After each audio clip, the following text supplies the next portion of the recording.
믿음. 왜 자꾸 이제 제가 여러분에게 믿음이 뭘까요? 믿음이 뭘까요? 알 것 같기도 하고 모를 것 같기도 하고 안다고 확신해서 전심으로 달려왔는데 지나고 나서 보니까 어린아이의 모습이었고 또 내가 최고라고 내가 아는 것이 최고라고 생각했는데 또 역시 돌아보니까 참 하나님의 한 부분 극히 작은 한 부분도 내가 헤아리지 못했구나 이러면서 우리가 이제 신앙생활을 거듭해 갑니다. 성경에 보면 이 믿음이라고 하는 단어가 몇 번이나 사용될 것 같습니까?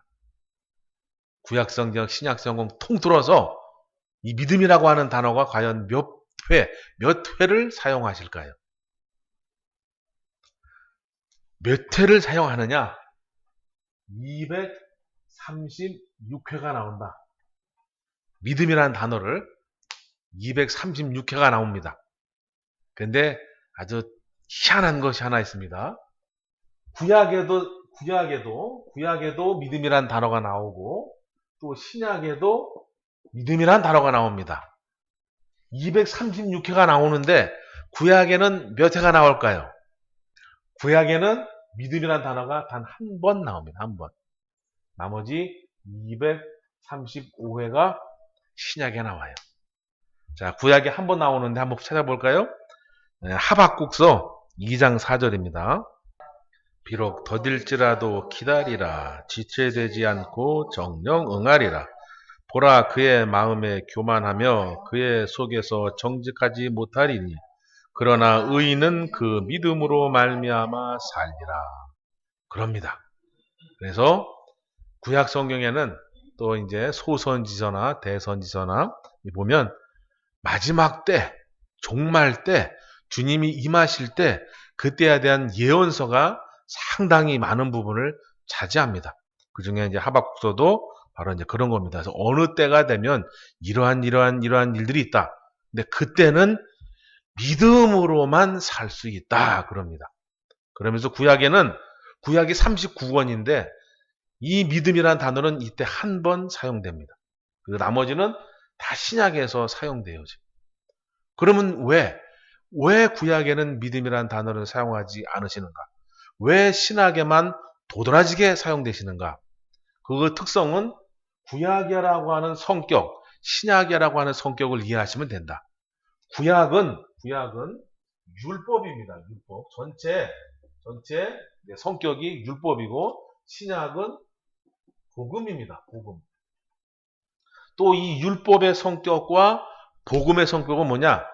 율법은 복종이에요. 복종. 복음은 순종입니다. 순종. 이러한 특징과 성격을 가지고 있습니다.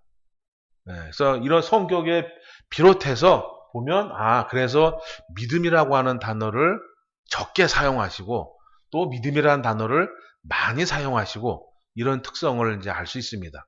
물론 이 외에도 여러 가지가 있는데 큰 것만 설명드리는 겁니다. 그래서 구약은 전체가 이제 율법 아래 모든 성경이 또는 역사적 아래 모든 성경이 이제 기록되어집니다. 근데 그 내용을 보면 율법은 복종에 가깝다.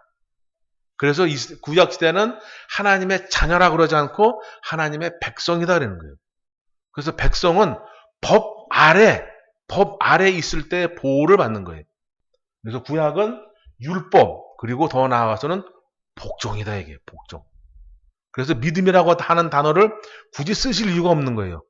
믿음이 아니라 무조건 하는 거예요. 하면 살고 안 하면 죽는 거예요. 하지만 신약으로 오면 복음 시대다. 복음 시대. 복음은 뭐냐? 스스로 하는 거예요. 내가 하나님 예수님을 믿어서 하든지 어떠한 것을 깨달아서 하든지 또 필요한 것을 느껴서 하든지 스스로 하는 거예요. 그래서 복음은 스스로 하는 거고 더 나아가서는 순종의 성격을 갖는 거다. 순종은 복종과 좀 다르죠. 그죠? 강압적이지만 이건 강압적인 것이 아니에요. 내가 원해서 하는 거예요. 원해서. 그래서 신약에는 복음이라고 하는 단어가 많이 등장한다. 그럼 왜 많이 등장하느냐? 이러한 성격도 있지만 율법 아래 지내오다 보니까 믿음의 본질을 알지 못하는 거예요. 그냥 하나님이 시키는 대로만 해왔지, 내가 어떻게 해야 되는구나, 믿음이 무엇이구나, 믿음은 어떻게 갖는 거구나, 믿음이 성숙은 어떻게 되는구나, 이걸 생각할 필요가 없는 거예요. 그냥 시키는 대로 하면 되는 거예요. 먹으라 그러면 밥 먹고, 자라 그러면 자고, 공부해라 그러면 공부하고, 싸워라 그러면 싸우고, 이것만 하면 돼. 그것만 잘해도 너는 믿음이 좋다라고 하나님이 칭해 주시는 거죠. 그게 구약입니다. 하지만 신약은 그렇지 않아요. 신약은 그렇지 않죠. 그래서 왜 믿음이라는 단어가 이렇게 많이 등장하느냐? 믿음이 이런 거다, 믿음이 저런 거다 알려주시고 교육하기 위해서 믿음이라고 하는 단어가 많이 등장하고 믿음의 시리즈 사건이 많다, 이게 많아. 그래서 오늘도 그 중에 하나가 바로 가나안 여인을 통해서 믿음이 무엇인지 알려주신다라는 거예요. 이해 가시겠죠? 예, 자, 그럼 본문으로 다시 넘어오도록 하겠습니다. 15장. 그래서 마지막 때는 이제 의인은 믿음으로 산다 그럽니다. 그래서 하박국서를 통해서 보면 어느 때가 되면 의인은 믿음으로 산다 그럽니다. 그런데 또 정작 진짜 마지막 때를 다루고 있는 계시록에 가면 믿음보다는 인내로 산다 그래요. 인내로. 인내가 너를 구원하겠다라는 말씀이 있습니다. 그러니까 결국 뭐냐? 믿음이 형성이 되려면, 믿음이다라고 칭함을 받으려면 인내는 반드시 있어야 된다는 거예요. 믿음과 인내는 같다. 이걸 영어로 same. 예, 자, 본문으로 넘어오셨습니다. 그래서 본문에 보면 이제 가나안 여인이라고 하는 이 여인을 통해서 믿음이 무엇인지 우리가 좀 알아가자 이거예요. 자, 일단 먼저 이 가나안 여인의 신분, 환경은 뭐냐? 자, 가나안 여인은 이방인입니다. 이방인. 이제 흔히 하는 말로 이제 이방인입니다. 이방 여인이죠. 요 위에 천배 보면 나가잖아요. 그죠? 예수께서 거기서 나가서 두로와 시돈 지방으로 들어가시니 그럽니다. 그래서 두로와 시돈 지방은 이방 지역이고 성경에서 보면 썩 좋은 의미의 지역은 아닙니다. 근데 그곳에 가나안 여자, 수로보니게 여인이라고 그러죠. 수로보니게 족속의 이제 가나안 여자입니다. 그래서 그 여자가 나와서 예수님을 탁 보더니 소리를 막 질러대는 겁니다. 그래서 이 여인이 하는 고백, 하는 표현, 하는 행동을 통해서 믿음이 무엇인지 우리가 좀 알아가자 이거예요.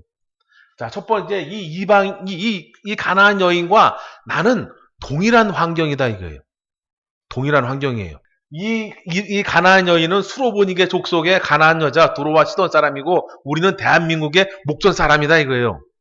천한 사람이라고 표현하겠죠. 우리는 대한민국의 천한 사람이다. 그래서 결국 유대인의 관점에서, 예수님의 관점에서 볼 때 이 사람도 이방인이고 나도 이방인이다 이거예요.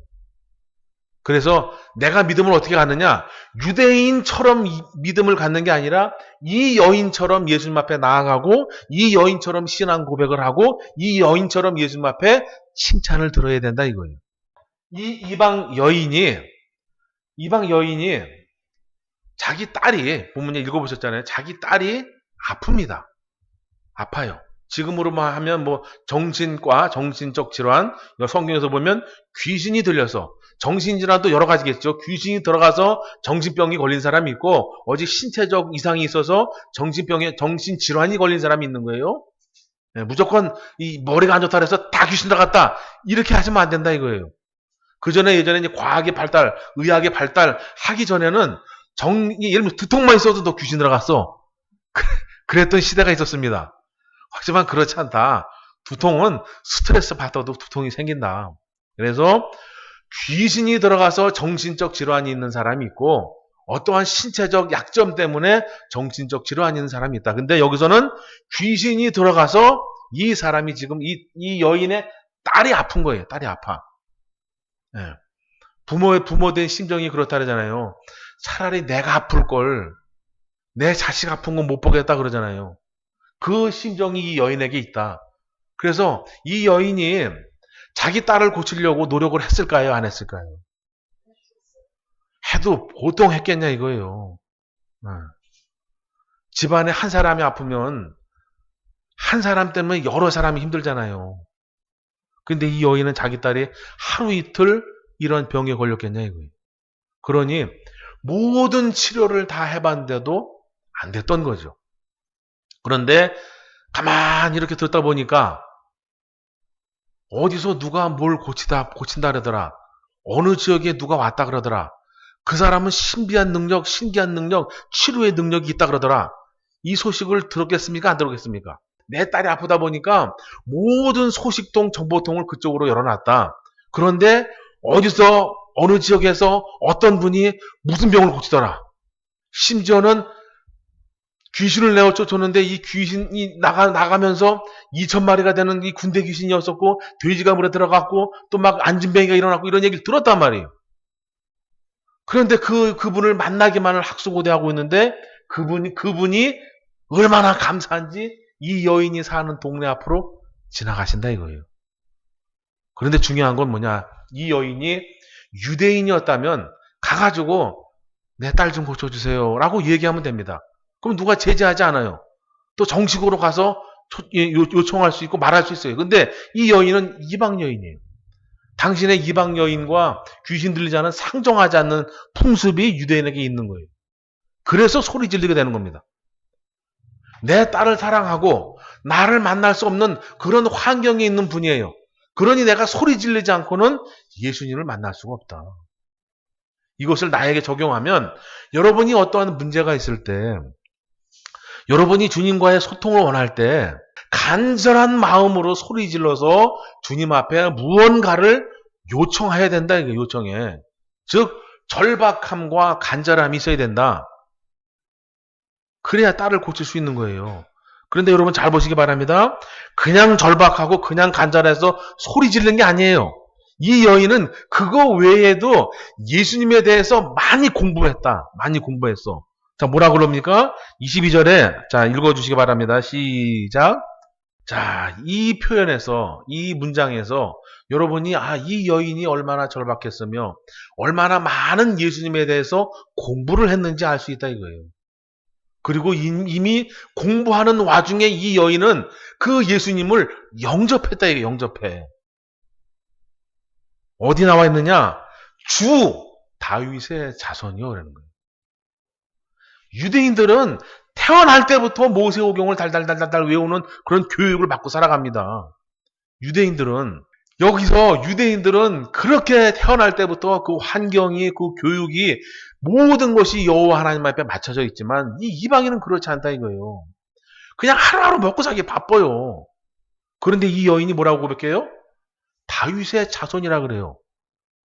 다른 사람들은 뭐라 하냐면 심지어 선생님 이렇게 표현을 해요. 선생님 능력이 있다며요? 고쳐줘봐요. 이렇게 얘기를 한다고요. 근데 이 여인은 벌써 내 마음에 영접한 거예요. 당신은 나의 주인이다. 주인이다. 나의 전부다 이거예요. 그러면서 다윗의 자손이시잖아요. 하나님이 보내신 자잖아요. 하나님의 뜻과 계획을 가지고 오신 분이잖아요. 메시아잖아요. 능력이잖아요. 내 딸 좀 고쳐주세요. 이런 정보력이 있다 이거예요. 그래서 저와 여러분이 어떤 믿음을 가져야 되느냐? 같은 이방인이다. 근데 우리는 지금 내가 맘만 먹으면 그냥 아무 교회나 갈 수 있고 내가 맘만 먹으면 성경 볼 수 있고 내가 맘만 먹어서 핸드폰만 비면 하다 보니까 너무 쉽게 우리는 하나님에 관하여 접하다 보니까 믿음이 거시기하다 이거예요. 이런 게 있잖아요. 저기 스리랑카에 가면 스리랑카가 보석이 많이 나온다랍니다. 스리랑카가 보석이 많이 나오는데 길 가다가 주워서 나오는 보석이 아니고 최소 10m 이상을 땅속으로 파고 들어가서 옆으로 계속 그 광맥을 찾아가면서 계속 목숨 걸고 캐내야 그 이만한 돌 중에 이런 거 한두 알 나오는 거예요. 콩 한두 개 같은 거. 응? 그런 한두 개. 그러다 보니까 그 보석이 값지고 비싼 거다 이거예요. 목숨 걸고 하고 수많은 사람이 많은 시간을 투자해서 요거 하나 건져내니까. 그래서 희소성이 있고 값어치가 있는데 우리는 지금 그냥 여기도 교회 저기도 교회 저기도 목사님 여기도 목사님 아무거나 봐도 되니까 너무 쉽게 이 신앙을 접하고 하나님 접하다 보니까 하나님에 대해서 너무 거시기하다. 그러나 진짜 믿음은 그렇지 않습니다. 진짜 믿음 바른 신앙은 그렇지 않아요. 교회가 아무리 많아도 아무리 내가 손바닥 안에서 설교를 접하고 많은 이적과 기적을 체험한다 할지라도 그거랑 나랑은 별개의 문제다. 나의 믿음은 그렇게 갖는 게 아니다.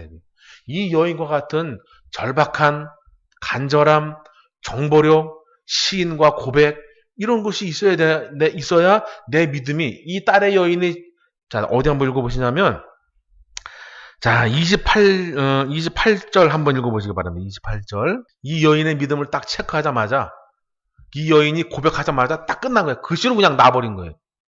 야 집에 가면 나 있을 거예요. 아니면 한 며칠 걸려. 이게 아닙니다. 그냥 그 시로 딱 끝나는 거예요. 그냥. 여러분이 이 여인처럼 하나님 앞에 나의 믿음, 어떠한 시험과 연단과 훈련을 통해서 내 믿음이 성숙하고 성장해서 어떠한 것을 하나님 앞에 보여드리면 그 시로 나의 문제가 해결이 된다 이거예요. 진짜 이런 일이 있다. 그럼 나에게 이런 일이 왜 안 일어나느냐? 이 여인과 같은 절박한 심정이 아직 부족하다. 아직 우리 주님 눈에는 내가 찾지가 않는 거예요. 자, 그러면 주님 눈에 뭐가 흡족했느냐? 첫 번째는 절박함, 간절함, 그 다음에 정보력, 그 다음에 신앙 고백이에요. 그 다음에 세 번째 또, 그 다음에 그냥 통과가 아니라 정말 아주 큰 시험을 이 여인은 통과한다 이거예요. 여러분, 우리는 자존심 하나로 살아가잖아요. 그죠? 이 여인은 어떻게 멸실당하냐면, 너는 개예요. 근데 그 개만도 못해. 이런 멸시를 당해요. 그런데 이 여인은 뭐라 그래요? 맞습니다. 예, 저는 개만도 못해요. 그래도 그 개도 주인의 아들이 먹다가 흘린 땅 부스러기 그거라도 먹을 수 있잖아요. 예, 저는 개만도 못해요. 그래도 그 부스러기 먹는 개처럼 저도 주님의 은혜의 부스러기를 좀 먹으면 안 될까요? 그러는 거예요. 여러분 교회 다니고 또 신앙생활 할 때 조금만 자존심 상하는 일이 있고 조금만 나하고 안 맞는 게 있고 조금만 상처가 되면 우리는 어떻게 해요? 그냥 조금만 마음에 안 들고 조금만 자기를 인정 안 해주고 조금만 뭐하면 어떻게 해요? 분명히 우리는 손가락이 10개죠. 그죠? 근데 그거 할 때는 손가락이 하나만 돼요. 이래고 그냥 나가지 이래고. 이러고 막 그냥 교회 가서 그냥 가는 거예요. 그럼 도대체 어디 가서 참고 견디고 인내하고 이 이방 여인과 같은 믿음의 훈련을 받으실 거냐 이거예요. 하나님 앞에 은혜를 받았고 사랑을 받았으면 그 사랑을 하나님 앞에 돌려드리는 게 아니라니까요.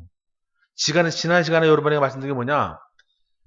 하나님을 사랑하느냐? 이게 10계명을 지키느냐? 그럼 내가 3계명을 줄 테니까 3계명을 지켜라.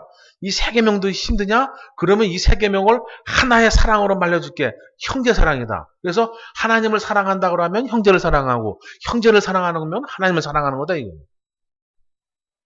이 원리랑 같은 거다 이 같은 거. 하나님 앞에 은혜를 받았고 하나님 앞에 사랑을 받았으면 교회에서 형제들과 트러블이 있을지언정 교회와 트러블이 있을지언정 주의 종과 트러블이 있을지언정 참고 견디고 인내하는 거예요. 그것이 곧 하나님을 사랑하는 거예요. 그런데 조금만 마음에 안 들면 도망가버리고 뭐해버리고 하면 언제 믿음의 훈련을 받고 언제 성숙하냐 이거예요. 어?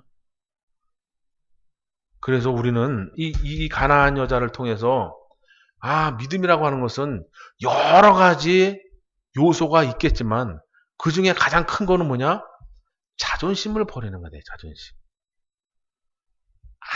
모든 자존심을 버리라는 것이 아니라 신앙에 관한 자존심, 내 믿음이 성장하고 성숙하는 거에 관한 자존심은 버리셔야 된다. 그래야만 여러분의 믿음이 자랍니다. 자라. 교회만 열심히 다녔다고, 교회만 수십 년 다녔다고 믿음이 자라는 게 아니라 때로는 이런 경우도 있습니다. 일부러 하나님이 나를 성숙시키고 성장시키기 위해서 어떤 사람을 막대기로 쓰시는 경우가 있다. 막대기로 쓴다는 얘기 뭐냐면 없던 트러블, 안 생겨도 될 트러블을 만든다 이거예요. 그걸 통해서 내가 참는지 견디는지 인내하는지 지혜롭게 싸우는지 이걸 보신다 이게 보죠. 근데 그것이 때로는 주의 종이 될 수도 있고 어떠한 같은 교우가 될 수도 있고 또 어떠한 사건이 될 수도 있다. 그래서 그럴 때마다 회피하고 도망가는 게 아니라 참고 견디는 거예요. 견뎌. 할렐루야. 그래야만 우리의 믿음이 성숙하고 자라는 겁니다. 그럴 때 내가 하나님 앞에 어떠한 것을 요구해도 하나님은 그 즉시로 그 요구를 들어주신다 이거예요. 자, 그래서 이 이방 여인은 신앙 고백이 있었고, 그 다음에 딸을 사랑하는 만큼 그 절박함과 간절함이 예수님 앞에 있었다. 그래서 예수님을 많이 소식을 접했고 많은 공부를 했다. 그래서 다윗의 자손이라고 하는 그런 표현을 하기까지 이르렀다 이거예요. 여러분들도 하나님 앞에 절박함이 있어야 되고, 그 다음에 예수님을 많이 알아가셔서 간절함 속에서 기도를 하시면 좋겠다라는 얘기입니다.